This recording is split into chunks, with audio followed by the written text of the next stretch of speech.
Good morning and welcome to our seed of encouragement. I got a word that was said. God promises applies to you too. Do you know that? We can read all the promises of God and sometimes we seems not to believe that that word, the promise, the word we saw, we read, belongs to us. So the promises of God belongs to you. Okay?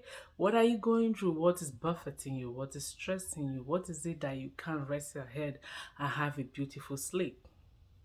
Yeah, the world is in upside down. Everything is going the other way. It looks like it's getting better, but it's getting worse. Looks like the world is actually going into a recess, and everybody's wondering what's going on.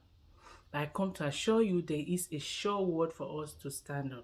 The promises of God say that when the word said there is a casting down, we're gonna say there's a lifting up for us children of God, because we are of a different breed. We are children, choosing generation, peculiar people, the people that God called the people of Goshen, that when he wanted to destroy Egypt, he saved us. We had light, there was no sickness in Goshen. Egypt was being in trauma, but Israel was safe. So you are a choosing generation, you are a peculiar person. God thinks thoughts of you.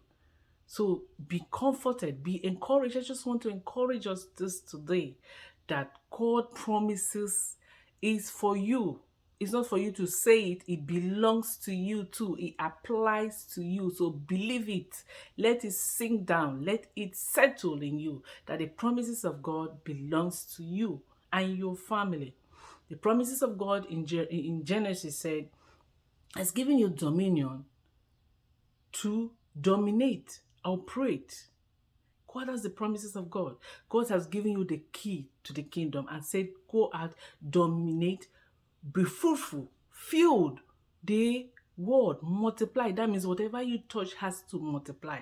Whatever you invest in has to grow. Whatever you bet has to come out well, has to be beautiful, because God makes everything and say, oh, it is beautiful. So the promise of God for you in Genesis is for you to go out, dominate, rule over your kingdom, rule over your vicinity, rule in your workplace, rule in your business.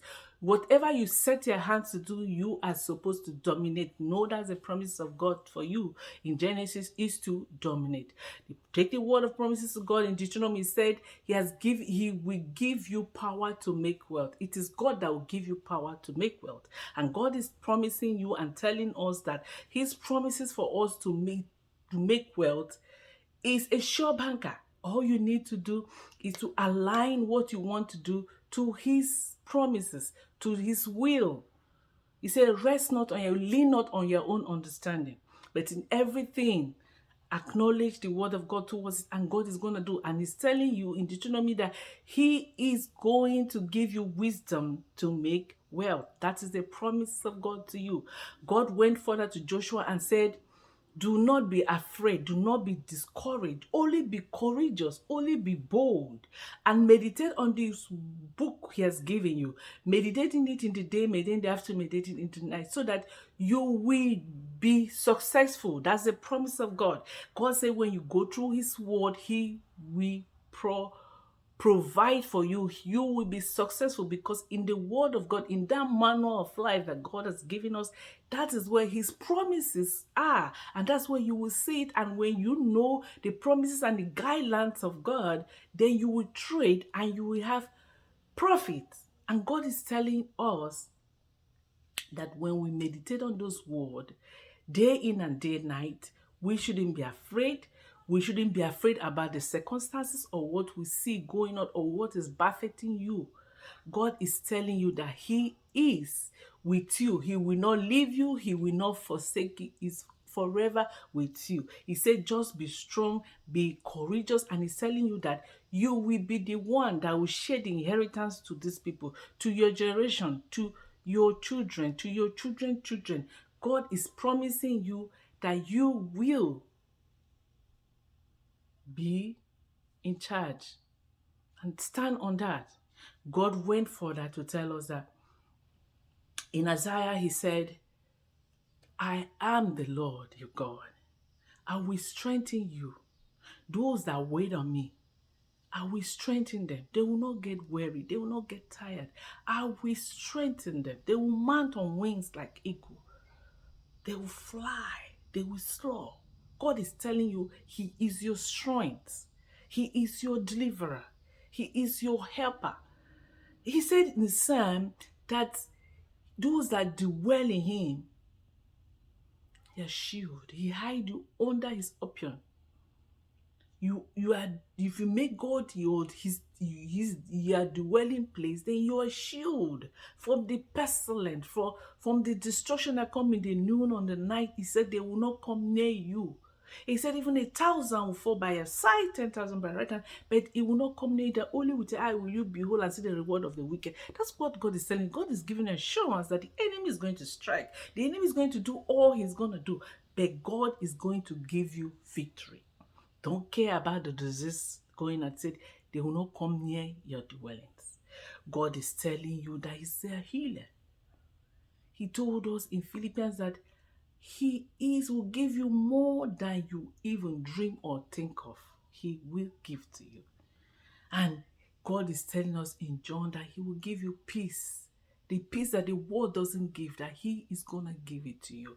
God told us in Luke that He has given you power to tread upon snakes and scorpions and to overcome every power of the enemies, and nothing will by enemies harm you. And God is telling us in Jeremiah that is anything too hard for Him? He said, bring it to remembrance. He's making a new thing in your life. It's springing forth. Are you not seeing it? God is telling us in Isaiah that He will turn your mourning, your ashes, into oil of gladness. God is reassuring us in His word. Nehemiah, he said, shut the doors from distraction. What is making you worry, sick, is because there's so many distractions. When the wall of Jerusalem wasn't built, nobody was distracting Nehemiah. Nobody was talking.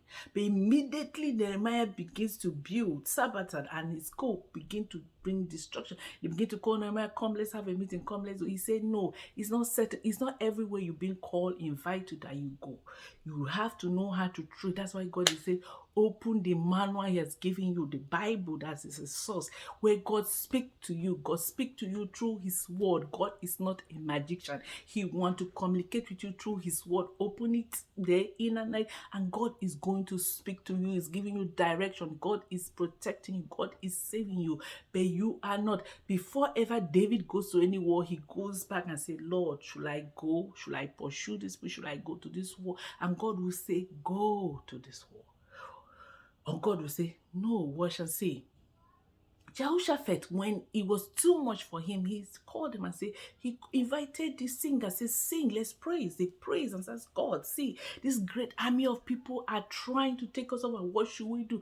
God said, you're not going to fight in this battle. This battle belongs to me. God is the promises of God. God is telling you that I don't know what is buffeting. I don't know what it is that is tearing you apart. But God is telling me to tell you that you don't need to fight in this battle. He is doing it. He's seeing those tears. He's seeing you kneel down, call Him every day. He is opening that door. And when God opens door, no man can shut. God is opening the door. He told us already. He's opening this door. And you were going to walk in with ease. You're going to walk in with ease. It looks difficult now. But He's giving you assurance that this battle belongs to Him. You should hold your peace. God went further to tell us in Psalm 18 that He teacheth your hands to war. God is teaching you. God is mentoring you. God is tutoring you. When you are reading through those words, He is teaching you. Those promptings that keep coming, those nudgings that comes to you, it is the word of God encouraging you. It's the word of God giving you direction. It's the word of God telling you what to do. His promises are up to you. His promises belongs to you. His promises are for you. The word of God that you read and the promises in there, you say you're going to be the head and not the tail, is for you. You say you're going to be a giver and not a borrower, is for you. You say you're going to be healed because He's going to heal you. He's going to hold you up. He's going to be your healer. He said by His stripes you are healed. He said, heal me, O Lord, I'll be healed. God is giving you all the promises of healing, restoration. In Joel, he said he will restore the years the caterpillar, the cankerworm has eaten. Total restoration. God in his eyes said he's giving you a double, a later rain. God is giving us a later.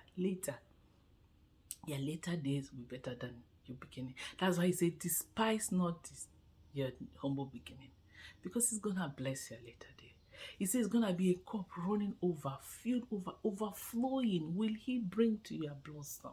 So I just came with a word of encouragement this season, this time to tell you, hold on and believe the promises that you read. What God promised in the word is yes and yes. He said, my grace is sufficient for you. You might be buffeting something and God is telling you, I have given you the grace to go through it. Somebody will see you and you're not looking like what you're going through because he gave you the grace. The promise of God is that he's going to give you the grace. He's going to be with you. I'll walk with you. I will not leave you forever. I uphold you. God is love, perfect love, casteth all fear.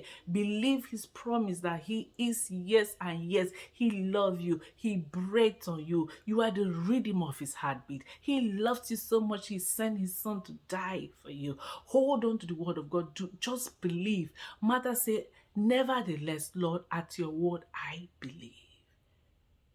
Peter said, we have toiled all night, but at your word, Lord, I'm casting this net. I believe. And they receive marvelous avalanche miracle. Avalanche miracle is your Lord. I prophesy into your life that avalanche miracle, that you will look back and you say, God, for indeed you're awesome. And that will be your word. Thank you for watching my YouTube channel. Continue to share, continue to comment and like. Subscribe so you don't miss an update. Thank you and stay blessed.